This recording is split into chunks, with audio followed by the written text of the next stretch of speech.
ang mga kwento ng pag-ibig, kwento ng buhay at kwento ng pag-asa dito sa Barangay Love Stories. Love Stories. Madaling makuha ang tiwala ng isang tao pero hindi ang respeto. Dahil sa oras na mawala ang respeto ay wala ng kahit na anong salita o paliwanag ang kayang magpabago ng tingin nila sa iyo. Ikaw, kabarangay, kakayanin mo bang samahan sa paglubog sa buhay ang taong mahal mo? Dear Papa Dudut, isang mapagpalang araw po sa inyo at sa ating mga kabarangay na nakikinig ngayon. Itago niyo na lamang po ako sa pangalang Sara. Isang masugid na tagapakinig dito sa Ilocos. Gusto ko lang i-share ang kwento ng buhay ko na naniniwala ako makapagbibigay ng aral sa ating mga kabarangay. Nakilala ko ang asawa kong si Rolly noong makifiesta ako sa bahay ng isang kaibigan. Pinsan siya ng kaibigan ko at si Rolly daw mismo ang nag-request na ipakilala siya sa akin. Mula noon ay madalas na kaming magkausap sa text o tawag. Hanggang sa niligawan na nga niya ako at sinagot ko rin kaagad siya. Mabait naman kasi si Rolly, gwapo at malambing. Isang taon ang lumipas nang ipagbuntis ko ang unang anak namin.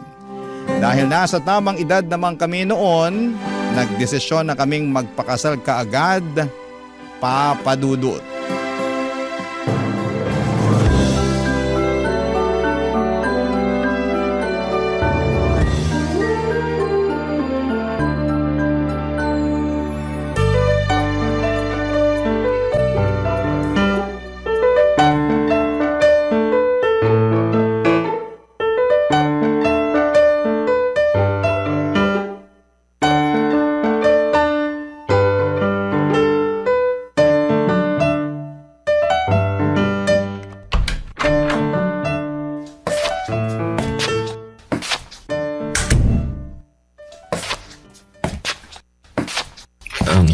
Mahal, dahan-dahan sa paglalakad ha.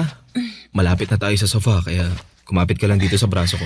Mahal, kaya ko namang maglakad. Ikaw talaga, oh. Siyempre, iniingatan lang kita tsaka yung anak natin. Oh, yan, maupo ka na dito sa sofa.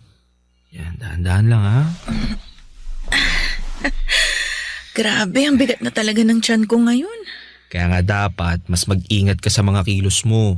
Lalo na ngayon, ilang buwan na lang, manganganak ka na. Excited na talaga ako pero medyo kinakabahan din. Ako din naman. Kahit hindi ako yung manganganak, sobrang kinakabahan din ako. Alam mo, sa totoo lang, medyo nagigilty ako eh. Huh? Bakit ka naman nagigilty? Wala lang. Naisip ko lang na baka hindi pa talaga tayo handa na maging magulang. Teka, nagsisisi ka bang nagpakasal tayo? Siyempre hindi. Yun naman pala eh. Ibig sabihin, may tiwala ka sa relasyon natin. Nakakayanin nating dalawa yung responsibilidad na to. Mahal, pasensya ka na ha. Minsan talaga, hindi ko na alam kung ano yung pumapasok sa isip ko. May mga oras nga na naguguluhan na rin ako sa nararamdaman ko eh. Ang alam ko, normal lang yan sa nagbubuntis. Yung maguluhan ka sa mga bagay sa paligid mo o kahit sa sarili mo. Alam mo, mabuti na lang din at hindi ako masyadong nahirapan sa paglilihi. Siguro kasi palagi ka rin nasa tabi ko. Binibigay mo lahat ng gusto kong kainin. Kaya mahal, thank you ha. Kasi hindi ka napapagod na asikasuhin ako. Yun na lang kasi ang kaya kong gawin. Kung pwede nga lang na ako na lang ang magbuntis para wala ka na talagang hirap na pagdaanan eh. Saka ako dapat ang magpasalamat sa'yo. Kasi hindi ka nagdalawang isip na magpakasal sa akin. Alam mo naman na pangarap ko dati na magkaroon ng buong pamilya, di ba? Bata pa lang kasi ako nung maghiwalay ang mga magulang ko. At tinupad mo yung pangarap ko nung alokin mo na ako magpakasal sa'yo. Mahal, sinabi ko sa'yo dati pa na wala akong ibang gustong makasama sa habang buhay kundi ikaw lang. Wala na makilala kita. Alam ko na sa sarili ko na ikaw na yung pang forever ko. Kaya nga nang sabihin mo sa akin na magkakaanak na tayong dalawa, sobrang saya ng puso ko eh. Lalo na nung pumayag ka magpakasal sa akin. Isa yun sa pinakamasayang araw sa buhay ko. Naiyak naman ako sa mga sinasabi mo, mahal. Sinasabi ko lang naman yung totoo. na tutuparin ko lahat ng pinangako ko sa'yo sa loob ng simbahan. Mamahalin kita ng tapat. Ikaw at ang magiging anak natin. Ako rin. Gagawin ko ang lahat para maging mabuting asawa sa'yo at nanay sa magiging anak natin. Papa Dudut, bata pa lamang ako nang maghiwalay noon ang mga magulang ko kaya pinangarap ko na talagang magkaroon ng buong pamilya. May kaba pa nga sa akin noon nang ipaalam ko kay Rolly ang tungkol sa ipinagbubuntis ko. Natakot ako na baka hindi niya ako panagutan. Pero kabaligtaran noon ang nangyari dahil nakita ko ang saya sa mga mata niya nang sabihin kong magkakaanak na kaming dalawa, Papa Dudut. Hindi siya nagdalawang isip na alokin ako na magpakasal. Naging maayos naman ang pagsasama namin ng una dahil responsableng asawa si Rolly. Naging simple pero magaan ang buhay namin. Naitatawid ng pamamasada ng tricycle ni Rolly ang lahat ng pangangailangan namin, Papa Dudut. Hanggang sa nasundan ang anak namin noon. Doon nagsimula na unti-unting bumigat ang buhay namin, Papa Dudut.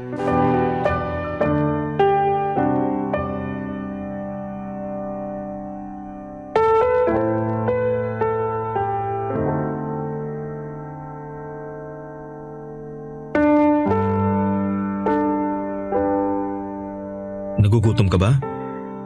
Hindi. O may gusto ka bang ipabili sa kantin? Pagkain? May iinom? Wala. Mahal, wala ka rin masyadong kinain kagabi bago ka matulog. Kailangan mo lagyan ng laman yung tiyan mo para makabawi ka ng lakas mo. Kapapanganak mo pa lang. Hindi pwede na hayaan kitang manghina. Pero wala nga kasi akong gana. Sige, ipagbabalat na lang kita ng mansanas kung ayaw mong kumain ng… Mahal, hindi mo ba narinig yung sinabi ko? Wala akong kahit na anong gustong kainin. Isa lang ang gusto kong gawin ngayon at alam mo kung ano yon. Mahal, Gusto kong makita yung anak natin, Rolly. Gusto ko na siyang mayakap. Sarah, hindi pa pwede siya ngayon. Nasa incubator pa rin siya eh. Rolly, hindi ko maintindihan kung saan ba ako nagkulang. Ginawa ko naman lahat ng tamang pag-aalaga sa sarili ko habang pinagbubuntis ko siya eh. Bakit kailangan na maranasan niya lahat ng hirap na to?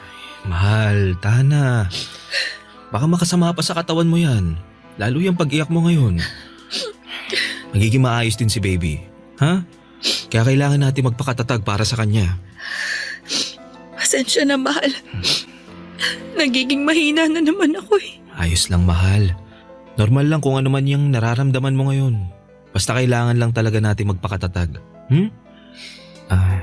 Lalabas nga pala ako mamaya kasi susubukan ko manghiram ng pera sa pinsan ko. Nagalaw ko na rin kasi yung natitirang ipon natin para sa panganganak mo eh. Kung hindi lang kasi sana napaaga yung panganganak ko at wala sa incubator si baby, baka hindi naubos yung ipon natin. Sorry, mahal. Huwag kang mag-sorry, mahal. Kasi wala namang may gusto nang nangyari sa inyo ng bunso natin. Sige, susubukan ko na lang din na manghiram sa ibang kamag-anak ko para may pandagdag naman tayo ng panggastos dito sa ospital. Sige, mahal. Kung wala ka namang maihiraman, wag mo nang pilitin, ha? Ako na lang ang gagawa ng paraan para mabayaran natin lahat ng kailangan dito sa ospital.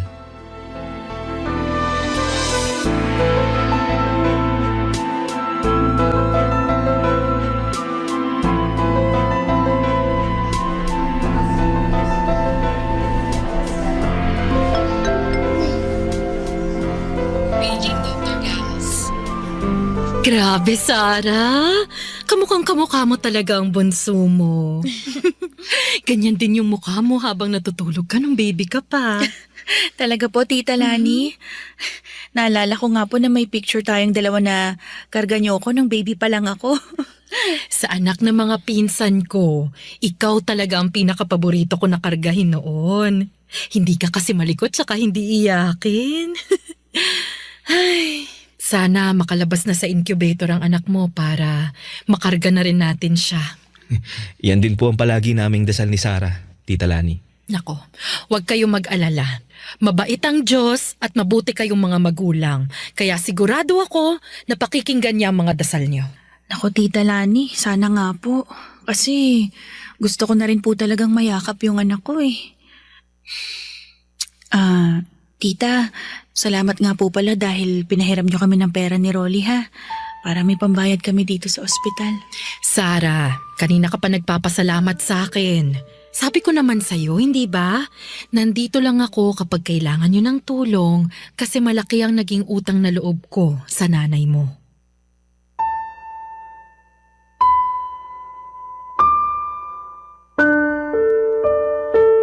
Papa Dudut, first cousin ni nanay si Tita Lani. Bago mamatay si nanay dahil sa komplikasyon sa diabetes ay matagal na niyang nakukwento si Tita Lani. Hindi ko na rin siya noon nakita dahil ang alam ko ay nagtatrabaho na siya sa abroad nung nasa elementary pa lamang ako. Naging friends lamang kami sa social media at nang makita ko na nandito na pala siya sa Pilipinas ay naglakas loob ako na i-message siya para hingan ng tulong. Napaaga kasi ang panganganak ko at malaki ang naging gastusin namin sa ospital at sa awa ng Diyos ay hindi nagdalawang isip si Tita Lani na puntahan at tulungan kami. Malapit lang pala kasi ang tinitirhan niya mula sa ospital kung saan kami nakakonfine ng anak ko. Kaya naman malaki ang naging pasasalamat ko talaga sa pagtulong na ginawa niya sa amin noon nung kailangan namin siya, Papa Dudut. Barangay Love Stories. Barangay Love Stories. Papa Dudut, isang buwan pa ang lumipas nang sa wakas ay mailabas na rin namin ng ospital ang bunso naming anak. Kaya lang ay hindi doon natapos ang kalbaryo namin. Naging sakitin siya at kinailangan ng mamahaling gamot para sa kanya. Nang mga panahong yon ay baon na talaga kami sa utang. Hindi na namin alam kung saan pa kami kukuha ng panggastos sa bahay. Nag-aaral na rin kasi noon ang panganay naming si Joshua kaya patong-patong na talaga ang gastusin namin. Dumating pa sa point na hindi na kami nakakabayad ng inuupahan naming bahay. Naiiyak na lamang ako gabi-gabi sa mga problemang dumarating sa amin ng asawa ko. Hanggang sa naglakas loob na akong muling lumapit kay Tita Lani.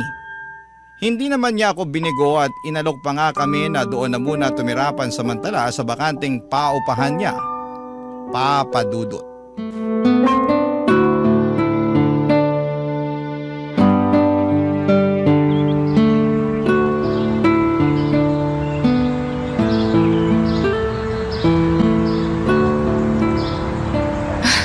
Ang luwag po ng sala nitong paupahan niyo, Tita Lani.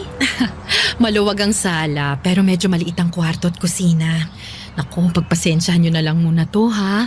Kasi ito na lang yung bakante sa mga paupahan ko ngayon. Naku, Tita, napakalaking tulong na po nito sa amin. Oo nga po, tita. Halos kumpleto na nga rin po yung mga gamit dito sa loob eh.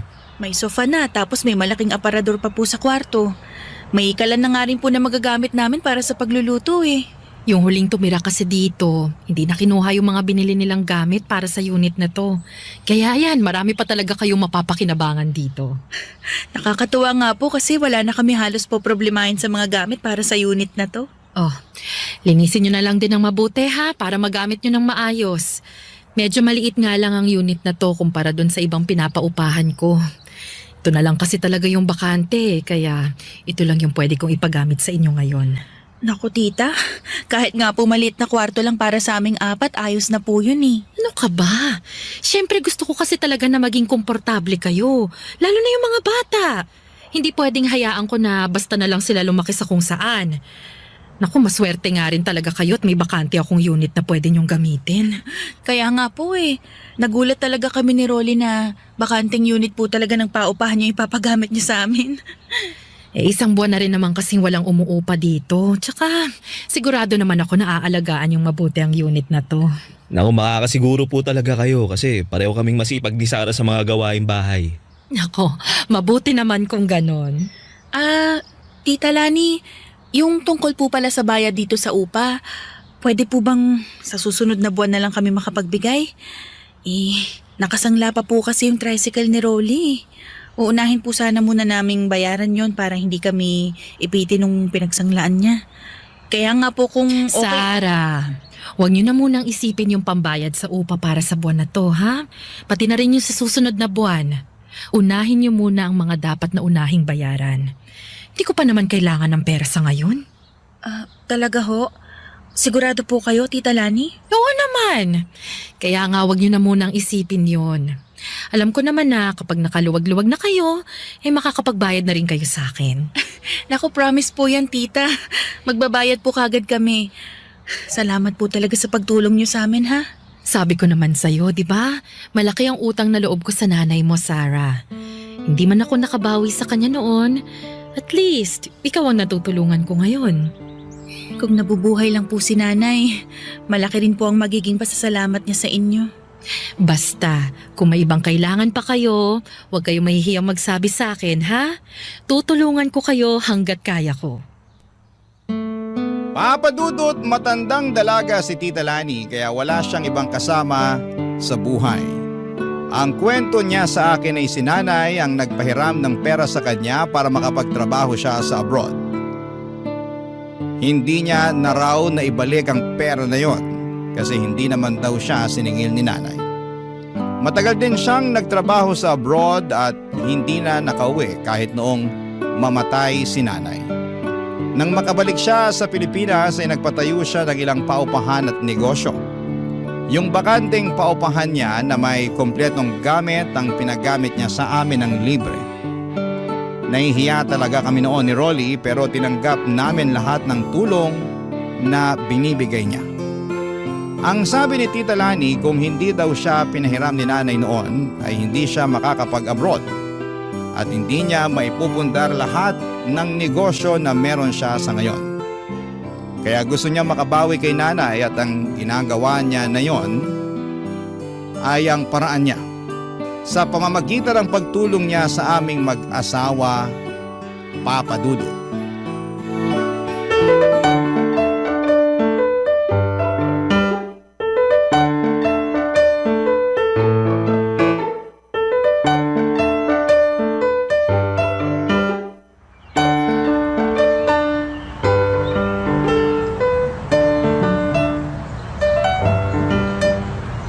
Mabuti naman at nakatulog na sa wakas si baby.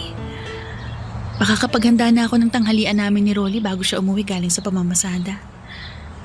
Sarah? Sarah, nandiyan ka ba sa loob ng bahay? Huh? Sarah? Si Tita Lani yung kumakatok. Ano kayang kailangan niya? Mapuntahan na nga sa sala. Hi po, Tita Lani. Kumusta? Mabuti naman at nandito ka, Sarah. Akala ko kasi hinatid mo si Joshua sa school niya eh. Naku, mainit po kasi kaya hindi na muna kami lumabas ni Bunso. Pinasabay ko na lang po si Joshua sa kaklase niya na nakatira lang dyan po sa tapat. Bakit po pala kayo nandito? Nagluto kasi ako ng adobo kagabi at ito, naparami yung luto ko. Nagdala ko para sa inyo. Naku, Tita. Sakto po kasi plano ko na rin pong magluto sana ng tanghalian namin. Ay, talaga? Naku, buti pala't napaagang pagdala ko nitong ulam. Oo nga ho eh. Ay, tara ho, pasok ho muna kayo. Magsasaing na rin po muna ako bago ko initin tong ulam. Sige.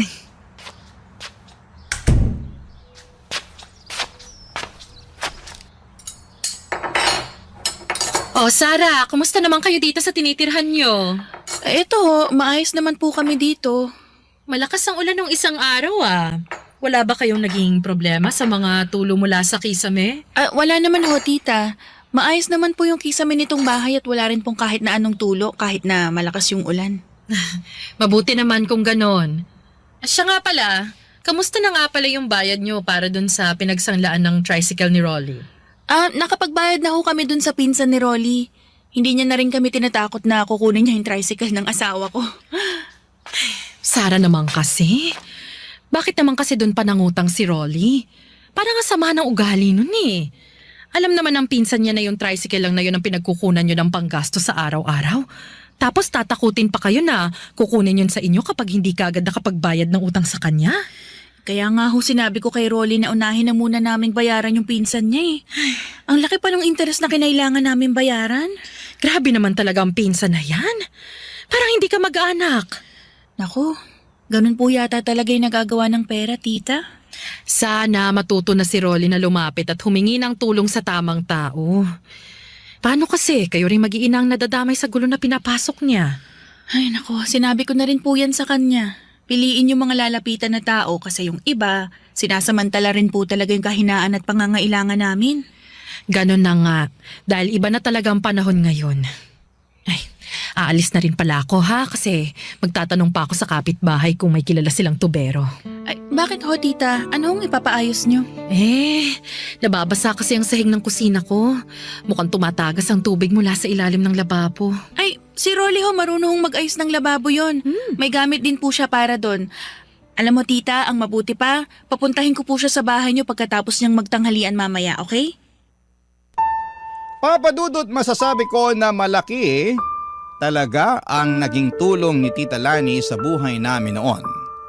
Hindi kasi biro ang magbayad buwan-buwan ng upa sa bahay.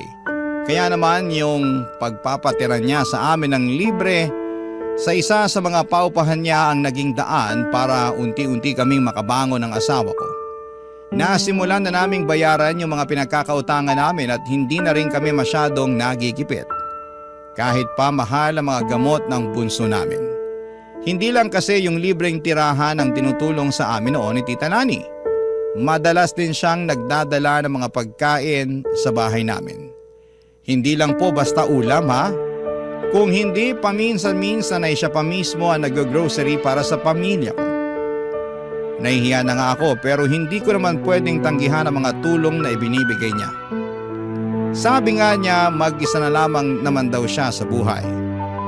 Kaya kami na lang din halos ang tinuturing niyang pamilya niya.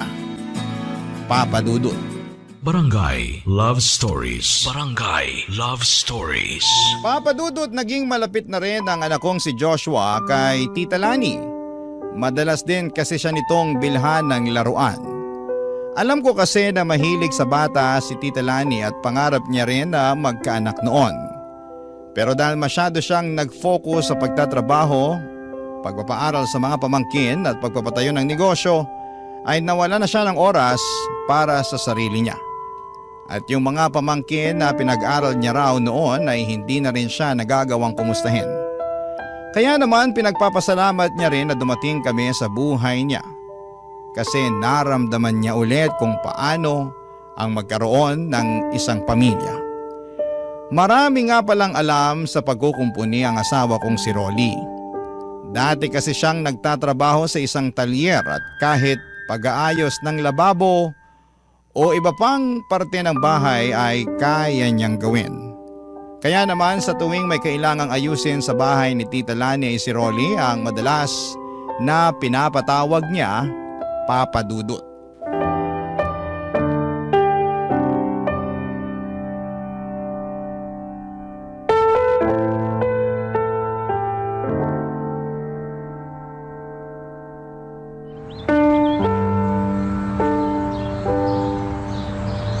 Nasaan na kaya si Rolly? Hindi man lang nagre-reply sa mga text ko kanina pa. Nay, ano pong merienda natin? Oh anak, andyan ka na pala. Ay nako, maupo ka na. Ipaghahain kita ng merienda mo, ha? Nagugutom na nga rin po ako kasi hindi ako nag-recess kanina. Oh, bakit naman hindi ka nag-recess? Hindi ko po ginastos yung baon ko Gusto ko po kasing mag-ipon para may pambili ako ng regalo ko sa inyo ni tatay sa Pasko. Nako anak, malayo pa naman yung Pasko Ikaw talaga. Oh, eto na yung niluto kong maruya para sa merienda mo. Iyan! Yay! Kain ka lang ha. Sa susunod, wag mong ginugutom ang sarili mo ha. Baka ikaw naman ang magkasakit. Opo, Nay. Ang sarap talaga ng maruya na luto nyo. Nako, gutom ka lang kaya mo nasasabi yan. Sige na, kumain ka lang ha. Tatawagan ko lang yung tatay mo. Si tatay po ang tatawagan nyo. Nakita ko po siya sa bayan kanina. Pero hindi niya po ako nakita kasi nakasakay na po ako ng jeep. Talaga? Opo, Nay. Doon ba sa may paradahan ng tricycle mo ba siya nakita? Kanina ko pa kasi siya tinitext pero hindi siya nagre-reply Hindi ko po siya doon nakita Pero nakita ko pong pumasok sila sa may malaking tindahan na malapit po sa palengke. Pumasok? Sila? Sino naman kasama ng tatay mo kanina nung makita mo? Si Lola Rani po, Nay.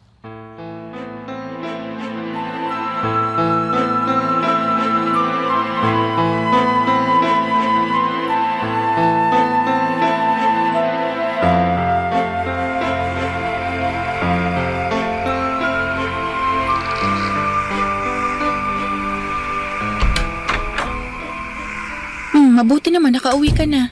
Hindi ka kasi nagre-reply sa mga text ko eh. Pasensya na, mahal. Nalobat kasi yung cellphone ko eh. Nagri-ring pa naman yung cellphone mo nung tinatawagan ko nung una bago ka tuluyang hindi na makontak. Hindi ko rin kasi napansin na tumatawag ka bago mamatay yung cellphone ko.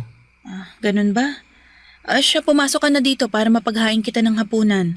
Tulog na rin yung mga anak natin kanina pa. Sayang. Hindi ko pala makukulit ngayon si Bunso. Nako, bukas mo na siya kulitin kasi nahihirapan din akong patulugin siya kanina eh. Oh, sige, mahal. Mukha namang maaga rin siya magigising bukas. Ano nga palang ulam natin kasi nagugutom na ako eh. Ayun, nagprito ako ng bangus at talong. Kumain ka na. Sakto. Kasi yan din talaga yung gusto kong kainin sa karinderya kanina eh. Kaya lang, naubusan na ako. Alam mo talaga, mahal, kung anong ulam ang gusto ko eh, no? Kakain na ako ha. Sige, kumain ka lang dyan. Ikaw, kumain ka na ba? Oo, sinabayan kong kumain yung mga bata kanina. Ganun ba? Pwede ko na rin palang ubusin tong ulam. Oo na. Sige na, sa'yo na lahat yan. Sarap, mahal. Mahal, bakit ka nga pala ginabi ng uwi ngayon? Naflatan kasi ako eh. Dinaan ko pa dun sa talyer kanina yung tricycle ko. Mga anong oras yon? Ewan ko, mga alas 5 ng hapon. Sa talyer, doon ka lang pumunta kanina? Oo, dun lang. Nintay ko lang na matapos yung pagpapalit ng gulong ko kasi wala na akong extra eh. Pagkatapos, pumasada na ulit ako bago umuwi dito sa bahay. Pasensya ka na talaga, mahal ha. Di ako nakapag-text sa'yo. Ayos lang. Wala namang problema doon, mahal. Papa Dudut, hindi ko alam kung bakit pero mula nang sabihin ang panganay kong anak na si Joshua na nakita niyang magkasama ang asawa at tita ko ay may kung anong kakaibang kaba na nararamdaman ako. Nagsisimula na ring may mga bagay na pumasok sa isipan ko noon. Nadagdagan pa yung kaba ko nang hindi sabihin sa akin ni Rolly na magkasama sila ng hapon na yon ni Tita Lani. Pakiramdam ko tuloy noon ay may tinatago siya sa akin na hindi ko magugustuhan. Pinipilit ko rin talagang iwasan na mag-isip ng hindi maganda kasi malaki ang respeto ko kay Tita Lani.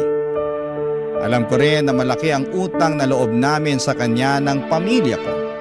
At kilala ko si Rolly na hindi ako kayang saktan o lokohin. Pero kahit na anong gawin ko noon, kailanman ay hindi na naaalis ang kaba sa dibdib ko. Hanggang isang umaga ng Sabado ay maaga akong nagising at nagulat ako na wala na si Rolly sa tabi ko. Nabasa ko na lamang ang text niya na maaga daw siyang papasada. Hindi ko alam kung bakit pero pagkatapos kong ipaghanda si Joshua ng almusal, sinabihan ko siya na lalabas lamang ako saglit para pumunta sa bahay ni Tita Lani. May dala akong pandesal noon para sa almusal niya. Kumatok ako at nakita ko na bukas ang pinto kaya tumuloy na akong pumasok sa loob ng bahay ni Tita Lani, Papa Dudut.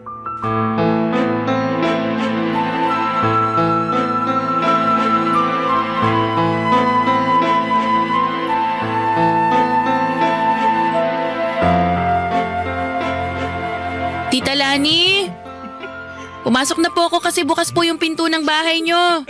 May dala po akong pandesal para almusal nyo. Rolly, ano ba? Sabi nang wag dyan sa liig. Ano yun? Kasi malakas yung kiliti ko. Sino yung mga yun? Yun nga yung gusto ko, yung nakikiliti ka eh. Saan nagkagaling yun? Sabi ng tama na eh. Diyos ko, Halikan dyan. boses ni na Rolly at Tita Lani yun Dito na lang banda sa Nanggagaling sa Rolly, loob ng kwarto ni Tita.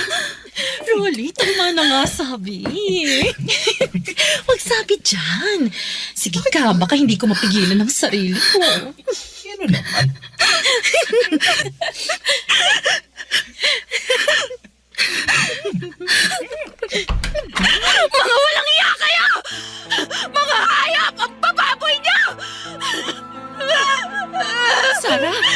mahal! Huwag mo ako matawag-tawag na mahal ang baboy mo! Hayaan mo muna ako magpaliwanag, mahal! Ano bang ipapaliwanag mo? Nakita ko lahat, Rolly! Sarah, huminahon ka muna, ha? Huwag ka mag-iskandalo sa loob ng pamamahay ko. Talaga ba? Ha, Tita Lani? Yung pa talaga sasabihin mo sa akin? Di mo kasi naiintindihan eh. Hindi ko talaga maiintindihan kasi kahit kailan, hindi ko gagawin yung kababuyan na ginagawa niyong dalawa. Rolly, minahal kita. Wala akong ibang ginawa kundi yung mahalin ka, pero paano mo nagawa sa akin to? Sarah, mahal ka. Hindi mo ako mahal, Rolly. Kasi kung mahal mo ako, hindi mo to gagawin. Hindi mo ako sasaktan. Hindi mo man lang naisip yung mga anak natin. Kahit sila na lang sana, Rolly. Kahit hindi na ako. Sana kahit yung mga bata na lang yung inisip mo. Pwede ba, Sarah? Huwag kang magdrama dito sa loob ng bahay ko. Ayoko marinig ka ng mga kapitbahay ko. Bakit, tita? Nahihiya kayo? May natitira pa talaga kayong hiya sa katawan niyo? Grabe ka! Sobrang taas pa naman ang respeto ko sa inyo, tapos asawa ko pa pala nilalandi niyo? Bakit kasi hindi ka muna tumingin sa salamin para malaman mo kung bakit ka niloko ng asawa mo? Lani, tama na! Totoo naman ang sinabi ko, di ba? At ikaw mismo ang nagsabi sa akin na mas mabango at magaling ako sa kama kesa dyan sa asawa mo. Sabi ng tama na eh. Ano? Kakampihan mo na siya ngayon? Siya na ulit ang gusto mo? O sige, magsama-sama kayong lumaya sa pamamahay ko at sa unit ko na tinitirhan nyo ngayon ng libre. Lalayas talaga kami ng mga anak ko kahit hindi mo sabihin yan. Kasi hindi ko kayang tumira kasama ng mga anak ko sa bahay na pagmamay-ari ng isang malanting kagaya mo. Sarah, teka, sandali lang. Bitawan mo ako, Rolly!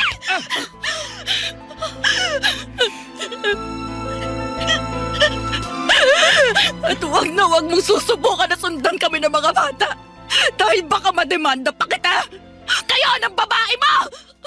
Ang bababoy niya!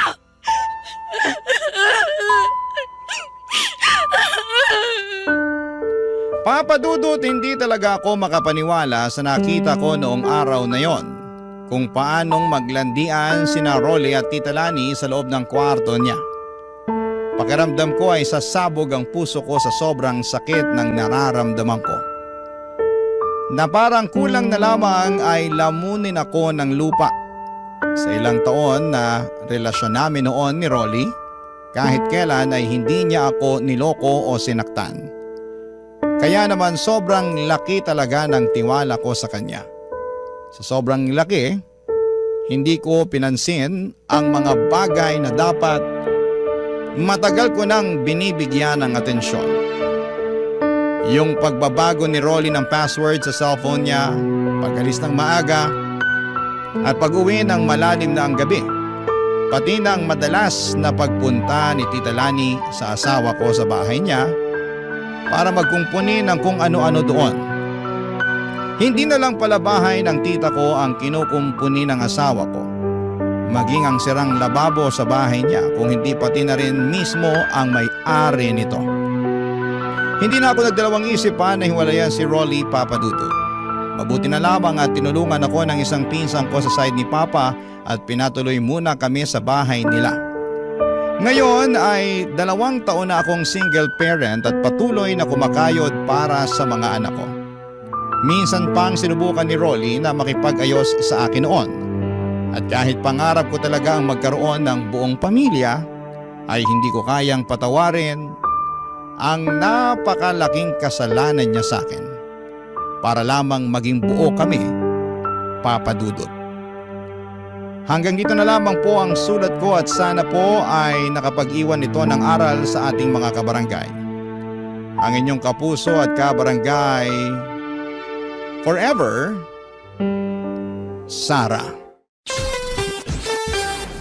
Kwentuhan naman tayo dito sa comment section. Ang mga kwento ng pag-ibig, kwento ng buhay at kwento ng pag-asa dito sa Barangay Love Stories.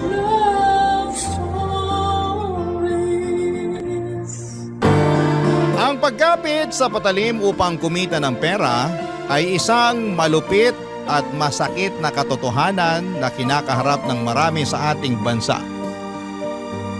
May mga tao na napipilitang gumawa ng mga bagay na labag sa kanilang prinsipyo para sa pera. Ikaw, kabarangay, ano ang kaya mong gawin at tiisin para lamang kumita ng pera? Dear Papa Dudut, magandang araw po sa inyo. Ako po si Jed at nais ko po sanang ibahagi ang kwento ng buhay ko. Hindi po madali para sa akin ang ikwento ang mga nangyari. Pero matagal na po akong tagahanga ng Barangay LS at sa tingin ko ay makakatulong din sa akin kung may makakarinig at makakarelate sa kwento ko. Dito na po ako sa Pateros ipinanganak at lumaki. Iniwan po ako ng nanay ko noong 4 years old pa lamang ako para sumama sa ibang lalaki. Kaya ang tumatayong magulang ko ay ang tatay ko. Mahal na mahal ko po ang tatay ko at kahit kailan ay hindi ko hinanap ang pagmamahal ng nanay ko dahil hindi nagkulang ang tatay ko sa akin. Ang totoo po niyan, hindi ko na po alam kung nasaan ang nanay ko ngayon. Pero okay lang po. Dahil abala na ako sa mga hamon ng buhay at wala na akong oras para hanapin pa siya. Hindi po kami mayaman ni tatay, Papa Dudut. Ang tatay ko po ay isang construction worker at ako naman po ay nagtatrabaho bilang crew sa isang restaurant. Ang mga kinikita namin ay sakto lamang para sa pang-araw-araw na pangangailangan namin. Pero kahit na ganun pa man ay pareho namang kaming masaya ni tatay. Isa din po sa mga dahilan kung bakit hindi ako sumusuko sa mga pagsubok ng buhay ay ang matalik kong kaibigan na si Migs. Pareho po kaming lumaki dito sa Pateros. Pakiramdam ko po ay isa sa mga dahilan kung bakit nagkakaintindihan kami ni Migs ay dahil pareho kaming lumaki sa broken family. Si Migs po ay iniwan ng tatay niya noong 6 years old pa lamang siya at ang nanay na lang po niya ang kasama niya. Paminsan-minsan nga po ay nagbibiroan kami ni Migs na sana ay magkatuluyan na lamang ang tatay ko at ang nanay niya para maging kapatid ko na lamang siya. Hindi ko po alam kung bakit may mga magulang na ganon, Papa Dudut, pero hanga pa rin ako sa mga magulang na ginagawa ang lahat para sa kanilang mga anak. Tulad ng tatay ko at ng nanay ni Migs. At bukod po sa pagkakaroon ng broken family tulad ko ay hindi rin po nakapagtapos ng pag-aaral si Migs. Nagtatrabaho po siya sa isang talyer at tuwing nagkakatugma, ang mga araw ng day off namin ay nagbividyoke at nagiinuman kami. At tuwing nagkakaroon ng malalim na usapan ay hindi namin maiwasan na magkwentuhan tungkol sa mga pamilya namin, Papa Dudut.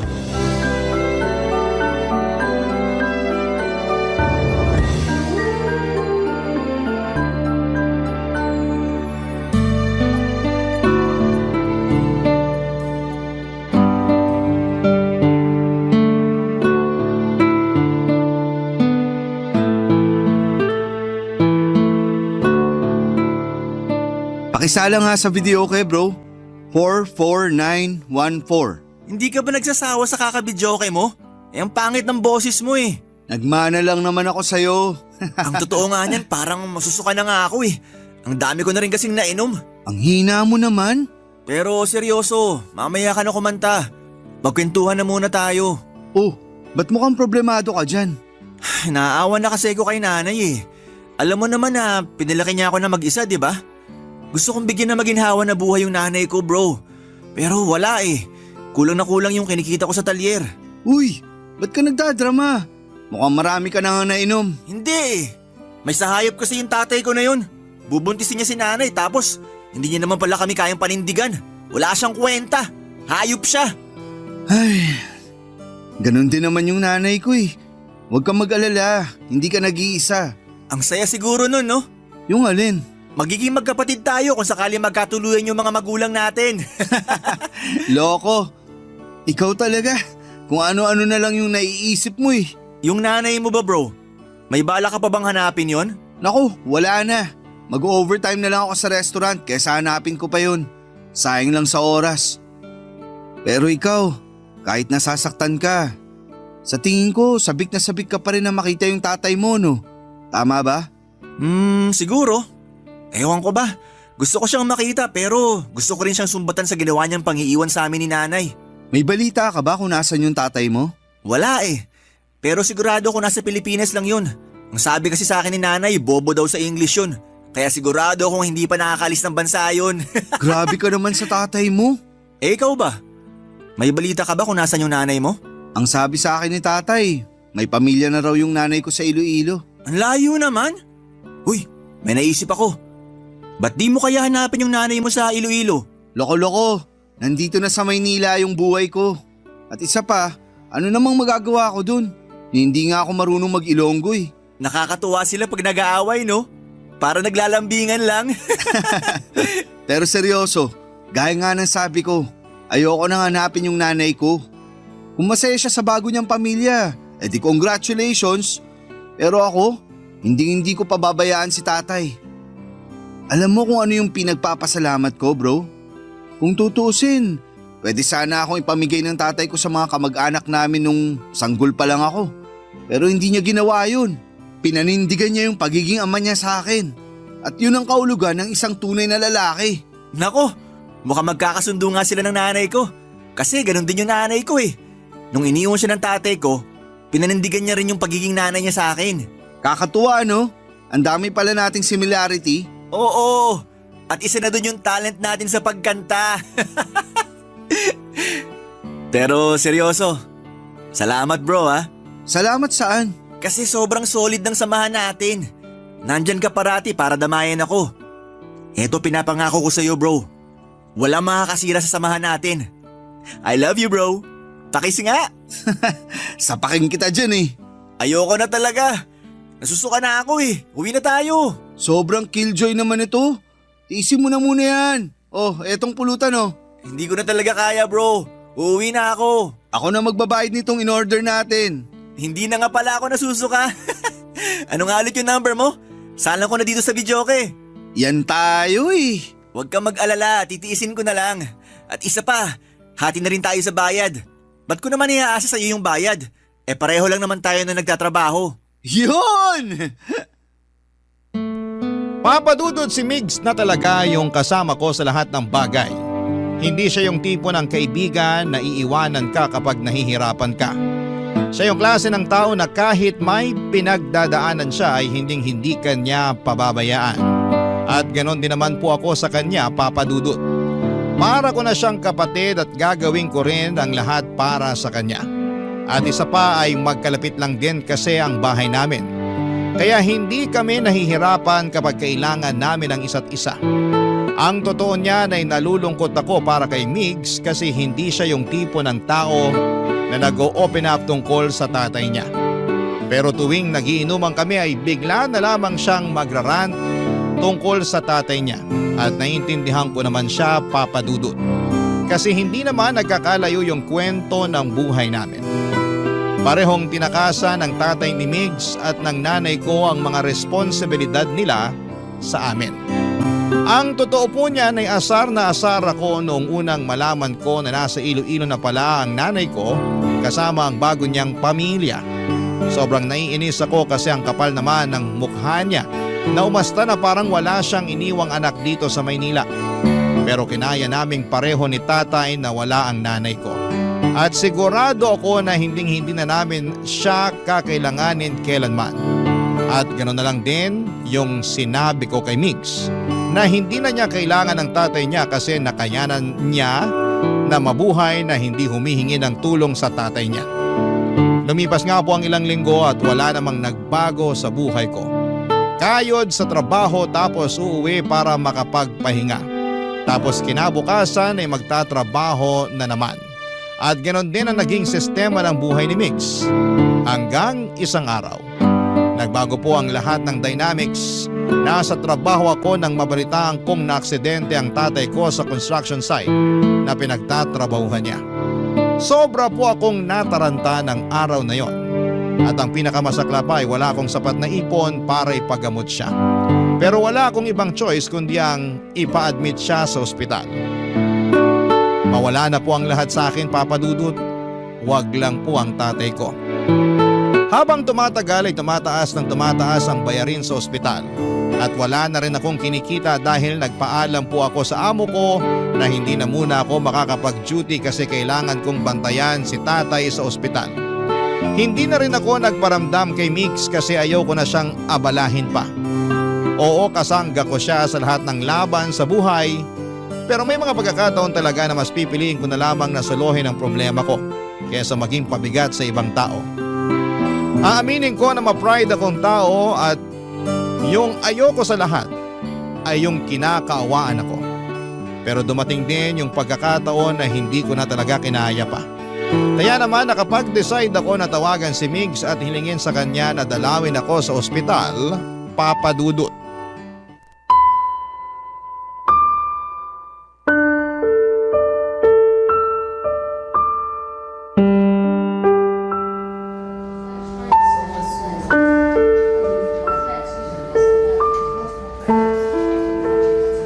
Bro, kumusta ka na?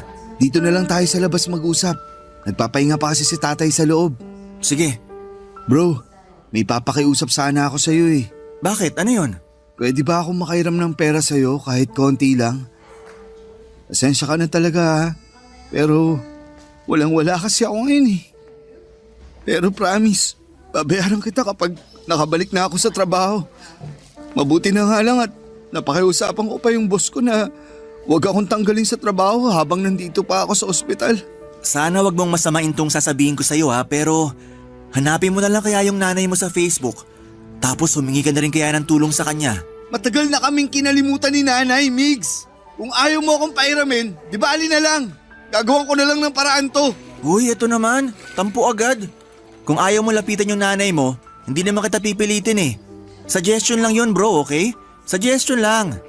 At isa pa, naiintindihan kita kasi ganun din naman ako eh. Kung sakali man na mangyari sa nanay ko yung nangyari sa tatay mo eh, hindi rin ako hingi ng tulong dun sa tatay ko, no? Pasensya ka na kung napagtaasan pa kita ng boses. Sorry, hindi ko na talaga alam kung anong gagawin ko eh. Pambihira ka naman kasi.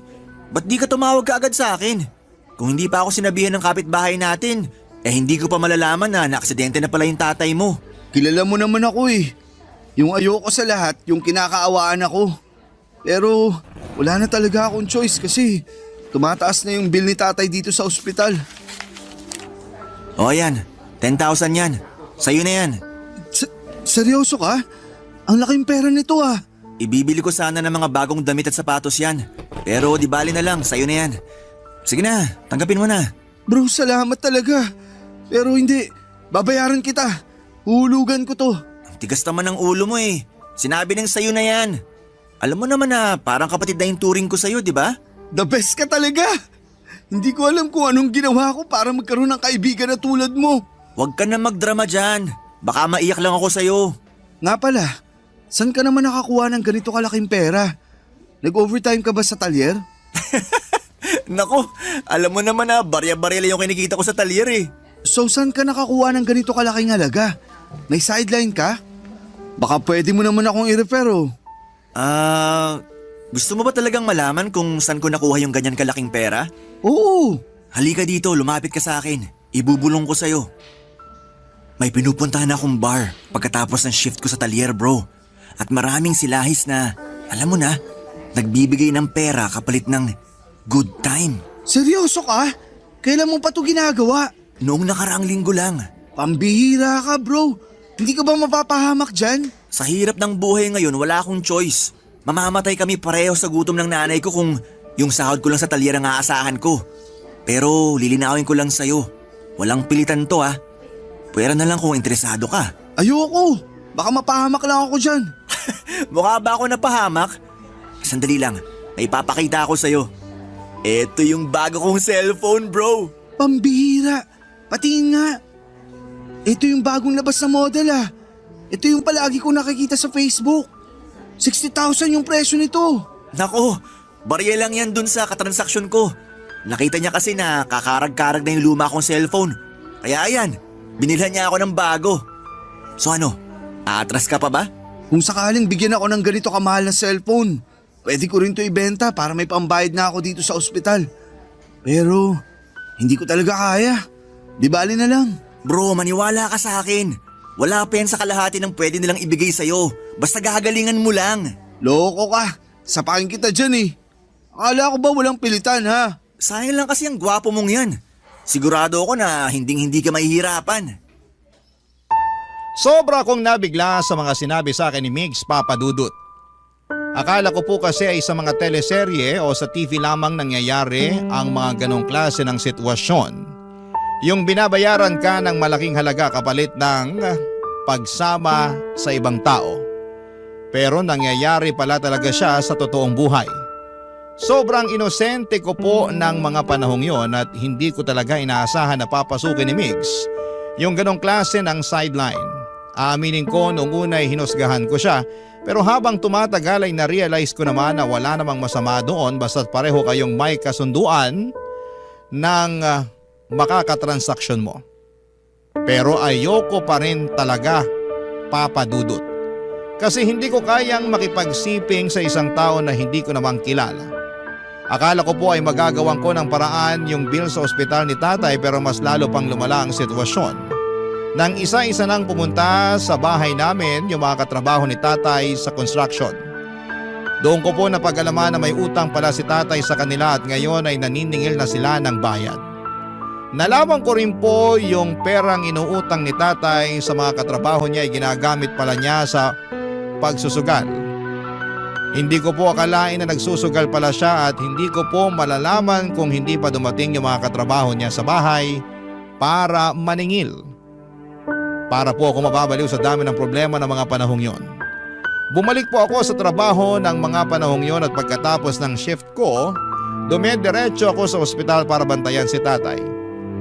Yung bahay naman namin ay pinaubaya ko na kay Migs, mabuti na lamang at mapagkakatiwalaan ko siya. Pero kahit na anong kayod ko ay kulang na kulang pa rin ang sahod ko para pambayad sa ospital at para bayaran ang mga pinagkakautangan ni tatay. Sa totoo lang, parang gusto ko nang sumbatan si tatay kasi sobrang bigat na mga problema ang iniwanan sa akin. Pero hindi ko siya magawang sumbatan kasi hindi naman po siya nagkulang sa akin bilang ama. Medyo naiintindihan ko rin po kung bakit siya nagsugal ng palihim. Kami po kasing mga mahihirap ay araw-araw kami naghahanap ng paraan para makaahon sa buhay.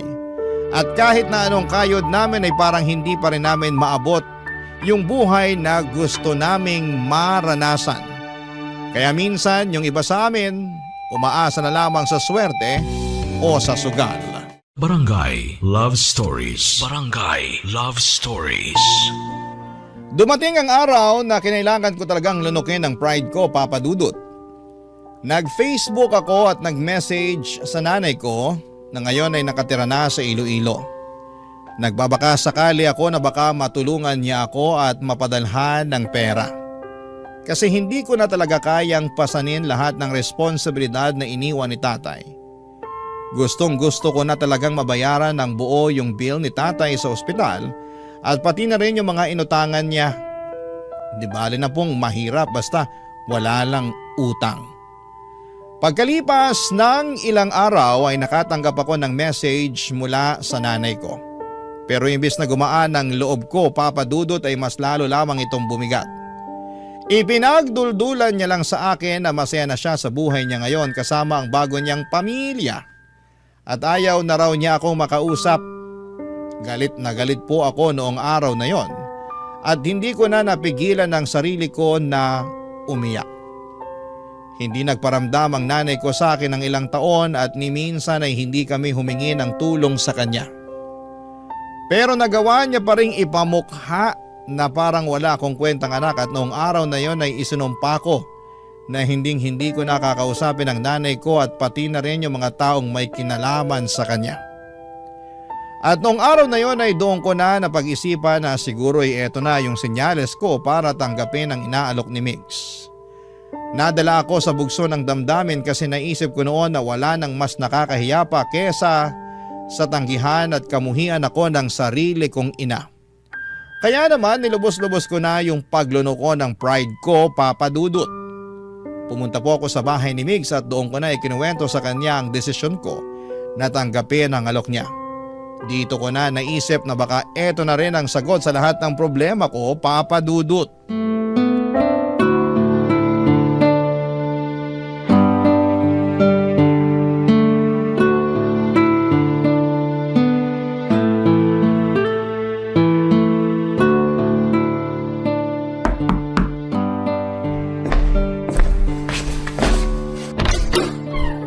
Bro, halika, pasok! Salamat ha. Pasensya na kung biglaan. Ano ka ba? Goods lang kasi yung nanay ko namamalengke. Kaya solong-solo natin tong bahay ngayon. Nga pala, kumusta na yung tatay mo? Okay na ba siya? Ayun, nasa ospital pa rin. Pero nagpapagaling na. Mabuti naman kung ganun. Pero bro, mas lalo lang ako namomroblema ngayon eh. O bakit? Ano nangyari? Paano ba naman kasi tong si tatay? Hindi niya sinabi sa akin na nabaon na pala siya sa utang. Kaya eto, ako ngayon yung sinisingil ng mga inutangan niya sa construction. Kaya pala. Ha? Naalala mo ba nung isang araw na pinabantay mo ko sa bahay nyo? May lalaking sobrang galit habang hinahanap yung tatay mo. Pero hindi ko na masyadong pinansin kasi akala ko lasing lang.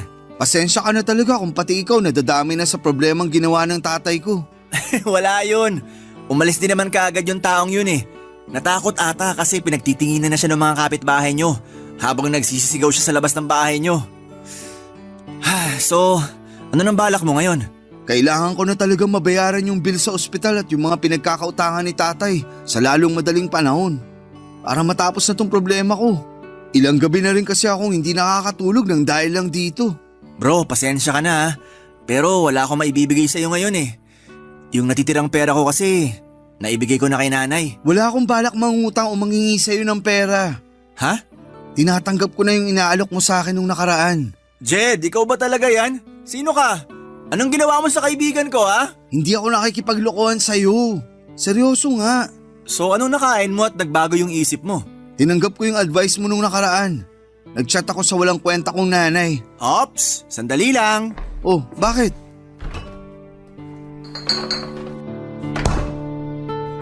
Oh, eto, 1 litro ng beer. Binili ko yan nung isang araw. Pambihira, ba't may beer ka? Iniinom ko yan tuwing tinatalakan ako dito sa bahay. Puro kakalokohan. Hindi ka na talaga nagbago. O eto, shot ka muna.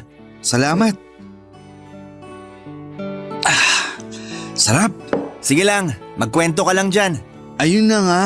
Ipinamukha niya lang sa akin na may bago na siyang pamilya at ayaw niya na raw ako makausap. Ibang klase din talaga. Alam mo yung nanay mo, tatay ko? Wala silang pinagkaiba eh. Ang dapat sa mga yan, binabalatan ng buhay. Hayaan mo na lang. Wala din namang mangyayari kung iisipin pa natin sila. Huy, saglit. Balik tayo. Seryoso ka? Tinatanggap mo na yung inaalok ko sa'yo nung nakaraan? Oo, bakit? Ayaw mo ba? Hindi naman sa ganon. Nakakapanibago lang kasi. Kilala kita, sobrang taas kaya ng pride mo. Hindi ikaw yung tipo ng tao na basta-basta na lang babawiin yung mga salitang nabitawan mo na. Hindi mababayaran ng pride na yan ang bayarin ko sa ospital at yung mga inutangan ng tatay ko. At isa pa, harap-harapan yung pinagduduldulan ng nanay ko sa akin na wala akong kwentang anak. May masasakit pa ba dun? Lugmok na nga yung pride ko.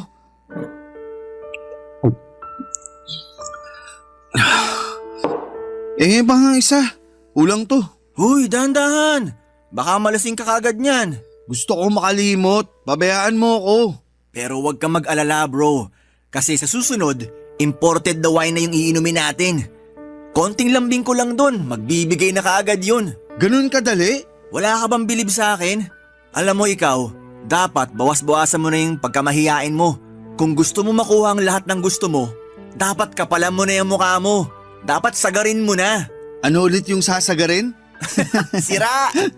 Pero siguraduhin mo na hindi ako mapapahamak dyan ha. Ngayon ka pa ba panghihinaan ng loob? Ano ka ba? Ako bahala sa'yo.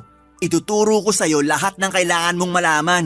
Easy man ito, promise. Papatulan ko na yan. Wala nang atrasan to.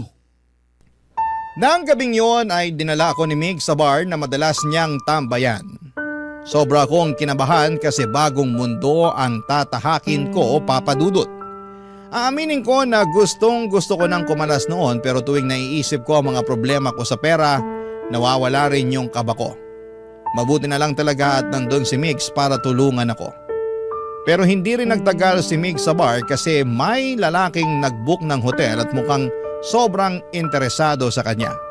Mas lalo tuloy akong kinabahan nang kailangan na niyang umalis. Pero pinilit niya akong manatili at binigyan pa ako ng pera para may pambili ng drinks habang naghihintay. Grabe, Papa Dudut. Nagmukha akong tuod sa bar ng panahon na yon. Nag-online games na lamang ako habang umiinom para hindi ako mabagot agad. Habang tumatagal ay napagtanto ko na baka sinuwerte lang talaga si Migs sa mga lumalapit sa kanya, pero makalipas ang ilang oras, may lumapit na rin sa akin na lalaki. May itsura siya, nasa 40s at mukhang may kaya sa buhay. Nag-alok siya na bilhan ako ng drinks at pumayag naman ako. Nagkwentuhan kami at tinanong niya kung ilang taon na ako.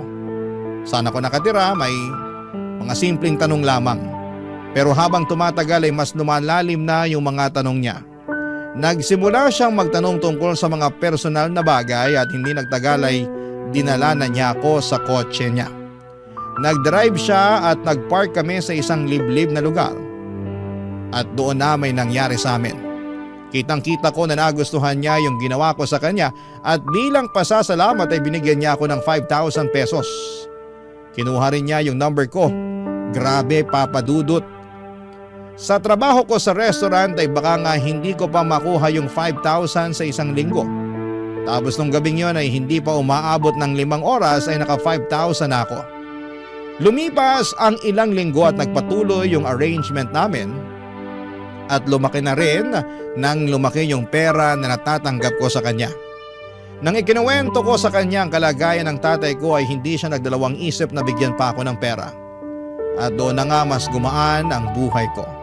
Nabayaran ko na po ng buo ang hospital bills ni tatay at pati na rin yung mga pinagkakautangan niya. At noong nagkapera na ako ay naisipan kong yayain si Mig sa bahay. Bumili ako ng mga mamahaling alak bilang pasasalamat na rin sa kanya. Kasi kung hindi dahil kay Migs, baka nabubog na ako ng mga inutangan ni tatay at baka mas lalo pang lumaki ang bayarin ko sa ospital, Papa Dudut.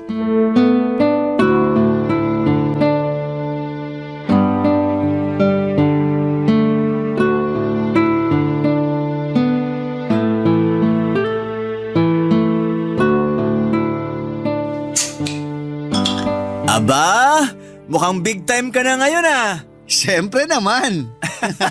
Alam mo bro, masaya ako para sa'yo kasi hindi ka na namumroblema ngayon. Tinan mo nga yung mukha mo, di hamak na mas maaliwalas na, di tulad doon nakaraan. Salamat talaga ha. Kung hindi dahil sa'yo bro, baka tuluyan na ako napatay ng mga pinagkakautangan ni tatay. At kung hindi dahil sa'yo, malamang mas malaki na yung babayaran ko sa ospital ngayon. Maliit na bagay, basta ikaw. So ngayong wala ka ng problema, anong balak mo? Itutuloy mo pa rin ba yung ginagawa mo o titigil ka na? Anong titigil? Saglit lang, may papakita ako sa'yo. Kukunin ko lang. Ano yan? Eto, may bago na akong cellphone bro. Uy hanip, patingin nga. Astig, pareho na tayo ng cellphone. Inggit na inggit kasi ako dun sa cellphone mo eh. Kaya yan, nagpabili na rin ako. Gaya-gaya ka talaga. Sana nagpabili ka na lang ng motor. Okay na ako dito sa cellphone. Mukhang namimihasa ka na talaga. So ano nga? Wala ka nang balak tigilan yung ginagawa mo, no? Bala ko na nga mag-resign sa restaurant na pinapasukan ko sa Makalaway. Sabi naman sa'yo, di ba? Di hamak na mas malaki yung kikitain natin dito. Ang sabihin mo, bad influence ka lang talaga. Hoy! Kung hindi dahil sa bad influence na to, malamang hanggang ngayon pinagtitiisan mo pa rin yung cellphone mong mumurahin. May point ka naman. Kamusta nga pala yung lalaking nagkagusto sa'yo? Mayaman ba? Mayaman bro, legit. At ang gara nung kotse niya. Tapos hindi siya umayaw tuwing nangihingi ako ng pera. Sana pala ako nalang yung nakabingwit dyan. Kasi yung nagkagusto sa akin mukhang nauubusan na ng pera eh. Paano ba naman? Nung humingi ako ng pera nung nakaraan, 1,000 lang yung binigay sa akin. Hayaan mo na. Parang dagat lang yan. Minsan high tide, minsan low tide. Expert na expert ah. Sa susunod, ako na to magpapaturo sa'yo kung paano makabingwit ng big time. Sira. Pero seryoso, sa tingin ko, okay na ako sa ganitong klaseng buhay. Kasi mabait naman yung nagkagusto sa akin eh. Tapos ayaw niya yung nakikipagtalik ako sa iba. Ayos yun, di ba? Para safe daw. Buti ka pa nga. Kasi yung sa akin kung sino-sino na lang yung pinapatulan eh. Halatang uhaw na uhaw. Mabuti na lang talaga at palagi ako nag-iingat. Ay, nga pala bro. Baka pwede mo naman akong i-refer dyan sa kakilala mo. Swerte-swerte mo naman. Hindi mo na kailangan maghanap ng iba para lang magkapera. Malabong mangyari yan. Patay na patay kasi sa akin yun eh. Yabang neto. Ano ba itsura nung nabingwit mo ha? Baka nakita ko na yan sa bar dati. Palaging nakasalamin, may balbas, palaging nagsusuot ng may kwelyo, tapos naka-black na pants at sapatos. Ha? Sino kaya yan? Wala ako nakikitang ganyan sa bar. Di na ako magtataka kasi nung tinanong ko siya kung palagi siyang tumatambay sa bar, ang sabi niya first time niya lang daw sa bar na yun. Kapag sinaswerte ka nga naman oh. First time mo din sa bar na yun nung gabing yun. Pero nakabingwit ka kagad ng mayamang paninindigan ka. Kung swerte ako, swerte ka rin. Kasi kung anong meron ako, meron ka rin. Solid tayo, di ba? Solid forever bro. Basta kapag yumaman ka na, wag mo akong kakalimutan ha.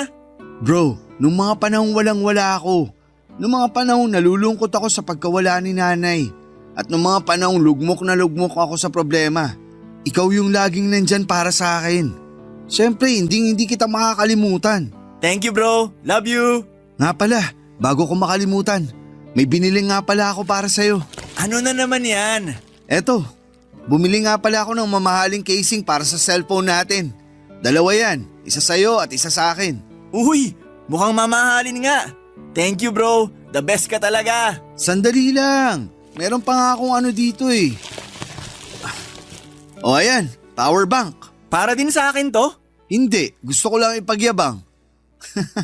Joke lang, sa'yo talaga yan. Nak, sa sensado. At tuluyan na nga akong nilamon ang sistema ng panahong yon, Papa Dudut. Aaminin ko na naging bulag ako sa mga bagay na nakamit ko. At sa mga pagkakataong yon ay parang nakalimutan ko na ang mga prinsipyo ko. Nasilaw ako sa lahat ng natamo ko, sa pera at sa mga material na bagay. Pero sa kabila ng lahat ng yon ay nagpapasalamat pa rin ako kay Migs. Kung hindi dahil sa kanya ay baka hindi ko pa nabayaran ang mga utang ni tatay at baka mas lalo pang lumaki ang problema ko sa buhay. Lumipas nga ang ilang linggo at nagpatuloy ang pakikipagkita at transaksyon ko sa lalaking nagbibigay sa akin ng pera. Akala ko noon ay ganito lang pala kadali ang buhay. Kung iahalin tulad ninyo po sa online game, para ko nakahanap ng cheat code o hack na nagpapadali ng lahat. Pero isang gabi habang may nangyayari sa amin sa kotse niya at inaabot niya sa akin ng pera ay may napansin ako sa wallet niya. Sa isang sulyap ay nakita ko ang isang larawan ng pamilya. May kasama siyang babae at bata at bigla akong kinabahan at naramdaman ko yung bigat ng konsensya ko. Hindi ko po inaasahan na sa mga oras na ito habang tinatanggap ko ang pera at pinagpapatuloy ang mga bagay na hindi ko akalaing darating sa buhay ko ay may nasisira na pala akong pamilya. Kung tutuusin, may mga taong nagmamahal sa kanya na posibleng masaktan kapag nalaman nila ang ginagawa namin. Hindi ko na napigilan ang sarili ko at kinumpronta ko siya tungkol sa picture na nakita ko sa wallet niya. Tumawa lamang siya at sinabing hiwalay na raw sila ng asawa niya. Noong tinanong ko kung nasaan ang asawa niya, sinabi niya na nasa mabuting kalagayan na raw at ganoon din ang bata. Kaya hindi ko daw dapat ipag-alala kung may nangyayari sa amin. Nakaramdam po ako, Papa Dudut, ng kaunting ginhawa. Nang gabi ding yon na pagkatapos kong itanong sa kanya ang tungkol sa pamilya niya, hindi na ako nangulit pa. Tumahimik na lamang ako, Papa Dudut. Sa totoo lang ay takot ako na kung magsalita pa ako ay baka magbago ang lahat at mawala na ng tuluyan ang pinagkakakitaan ko. Nang mga panahong yon, Papa Dudut. Barangay Love Stories. Barangay Love Stories. Papa Dudut, dumating na sa puntong nakapag-ipon na ako ng sapat na pera at unti-unti ko na ring napapagawa ang bahay namin. Kasabay nito ay unti-unti na rin gumaling si tatay. Ang saya ko talaga, Papa Dudut, dahil hindi na lang ako nakakabili ng gamot para sa kanya, kundi pati na rin yung mga simpleng pangangailangan niya. Kaya naman talagang nararamdaman ko ang pag-asenso ko sa buhay kahit papaano. Pero sa kabila ng mga magagandang pagbabago sa buhay ko ay napansin ko na unti-unti rin na nade-depress si Migs. Napapansin ko kasi yung mga post niya sa Facebook at talagang nararamdaman mo na may pinagdadaanan siya. At nung hindi na niya sinasagot ang mga tawag at messages ko ay talagang nag-worry na ako. Isang araw ay nag-decide akong pumunta sa bahay nila at nandun ang nanay niya at nang tinanong ko kung nasaan si Migs ay sinabi niyang madalas na lang daw na natutulog ito. At isang beses sa isang araw na lang daw kumain. Nag-worry ako lalo at nagtanong ako sa nanay ni Migs kung ano ang nangyayari. Pero kahit yung nanay niya mismo ay hindi alam kung ano ang nangyayari kay Migs. Alam ko na may mga pagkakataon sa buhay na ang isang tao ay kailangang mapag-isa para makapag-isip. Kaya't napag-isipan ko na siguro ay kailangan lamang ni Migs ng oras para magpahinga at makapag-reflect. Pero dumaan ang isang linggo at wala pa ring pagbabago sa kalagayan niya. Nang pumunta ulit ako sa bahay nila ay ganoon pa rin ang sitwasyon. Si Migs palaging nakahiga lang sa kama at bihira pa rin kumain. Noong araw na yon ay hindi na ako nakatiis pa kaya nag-decide ako na bumili ng pagkain mula sa isang kilalang restaurant at nag-take out ako. Pagkatapos po noon ay bumalik ako kaagad sa bahay nila. Nang makarating ako ay hindi ko na pinatagal pa at pumasok na ako sa kwarto ni Migs. Hindi ko alam kung ano ang gagawin ko pero ang gusto ko lang mangyari ay yung maramdaman na nandyan lang ako para sa kanya. Kahit na hindi ko pa alam kung paano ko siya matutulungan. Gusto ko lang na maramdaman niya na hindi siya nag-iisa, Papa Dudut.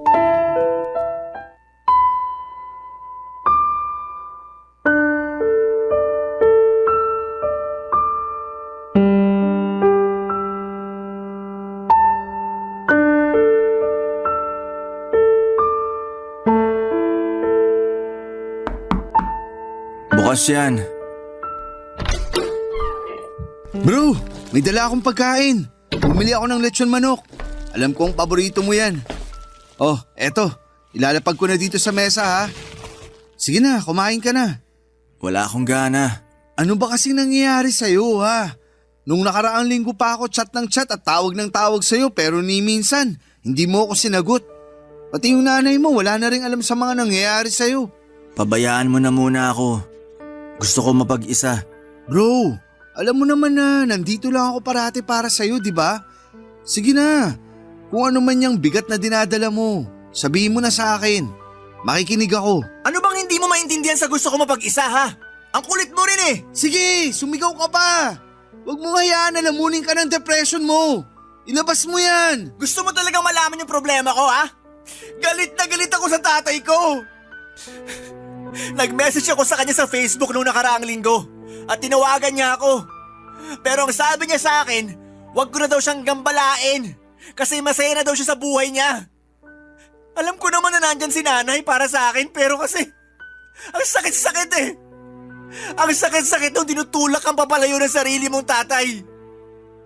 Maliit pa ako nung huli niya akong nakita, bro. Ano?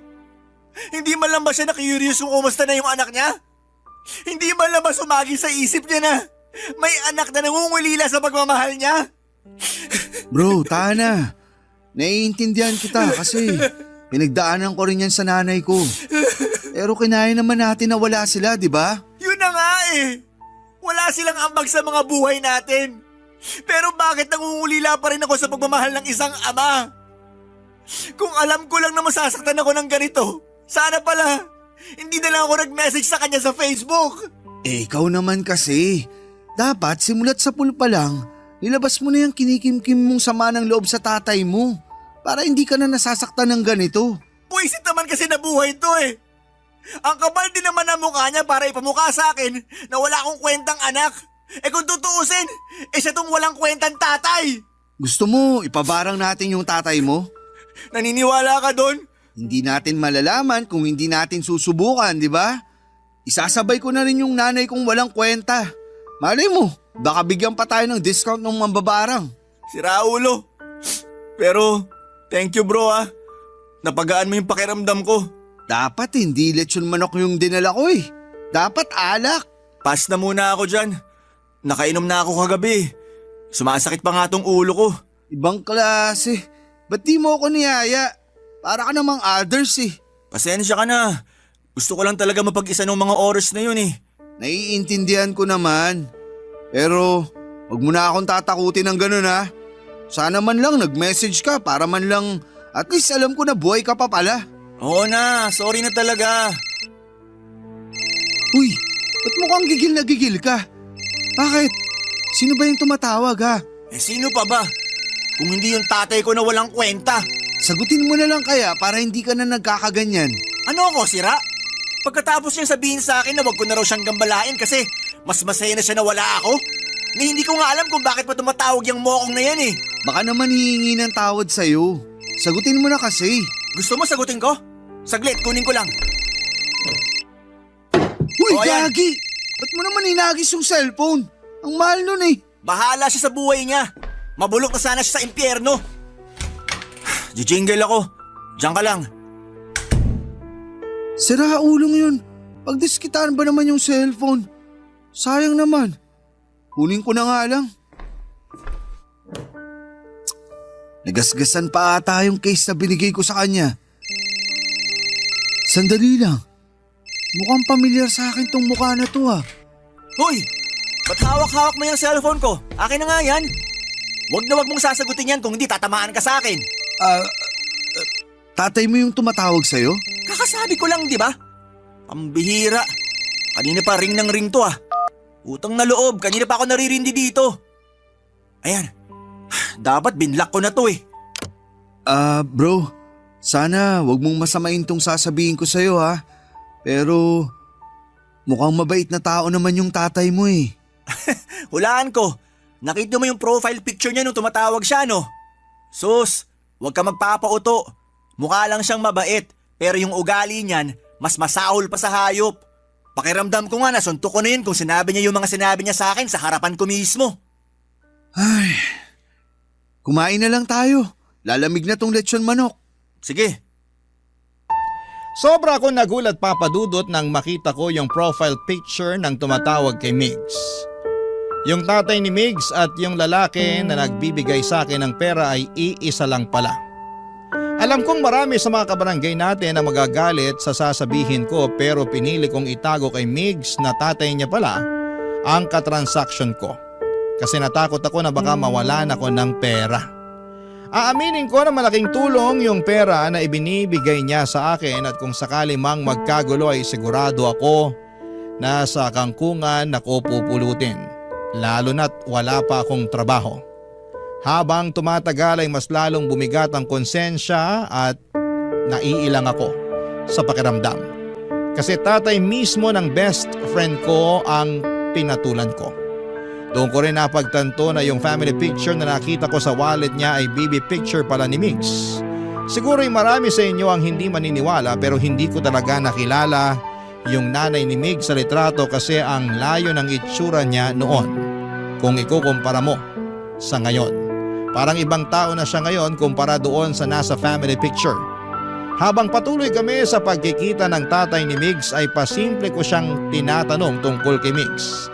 Inamin niya na ang dahilan kung bakit may picture ni Migs at ng nanay niya sa wallet niya ay para ipakita na hindi siya silahis tuwing nagtatangka siya o nagtataka yung mga katrabaho niya kung lalaki ba talaga siya. Sabi pa niya na wala na raw siyang balak na makipag-ayos kay Migs o sa nanay nito. Nung marinig ko yon, sobrang nalungkot ako para sa best friend ko, Papa Dudut. Tumagal pa kami ng ilang buwan sa ganitong setup pero doon ko na naisip na kailangan ko na talagang tapusin ang pakikipagkita ko sa tatay ng best friend ko. Ang totoo niyan ay tutol na tutol yung tatay ni Migs sa gusto kong mangyari kasi nahulog na daw ang loob niya sa akin. Pero nanindigan ako at tuluyan ko na talaga siyang iniwanan. Nakalikom na ako ng sapat na pera at gusto ko na ring magsimula ng bagong buhay. Hindi ko na kayang ipagpatuloy yung ginagawa ko dahil alam ko na tinatraidor ko na si Migs at diring-diri ako sa sarili ko tuwing naiisip ko yung ginagawa ko sa best friend ko. Doon ko na na-realize na sobrang halaga pala ng itama ang mga mali mo habang maaga pa. Kasi kung ipagpapaliban mo lamang ay baka hindi mo na rin mamamalayan na huli na pala ang lahat. Isang araw nang pumunta si Migs sa bahay ay niyaya niya ako na makipag-inuman at hindi ko akalain na mangyayari na yung matagal ko nang kinatatakutan, Papa Dudut.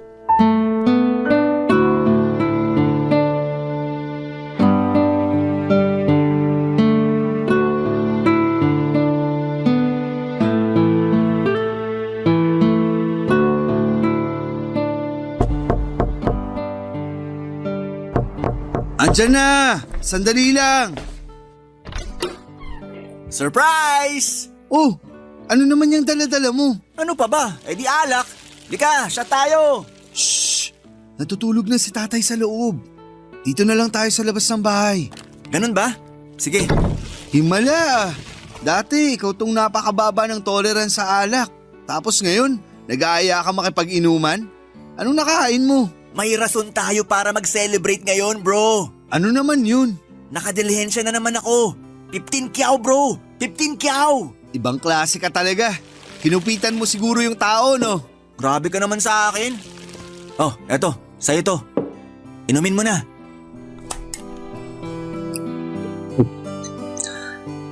Salamat. Nga pala, kamusta yung sideline natin? Ang totoo nga niyan, titigil na ako. Maghanap na ako ng matinong trabaho bukas. Ha?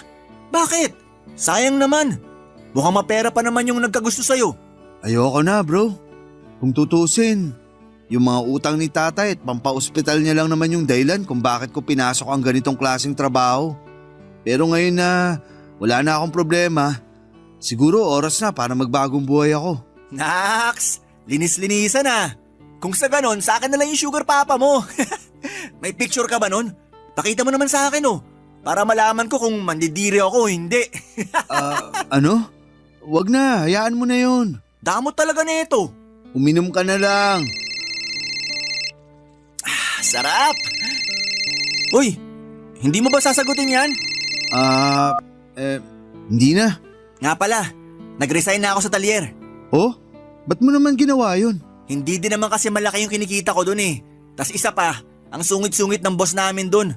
Ba't ako magtitiis kung may choice naman ako, di ba? Ang hirap kasi dito sa atin. Istorbo naman oh. Sino ba kasi to? Patingin nga. Uy, akin na yan. Sandali lang. Tatay ko to ah.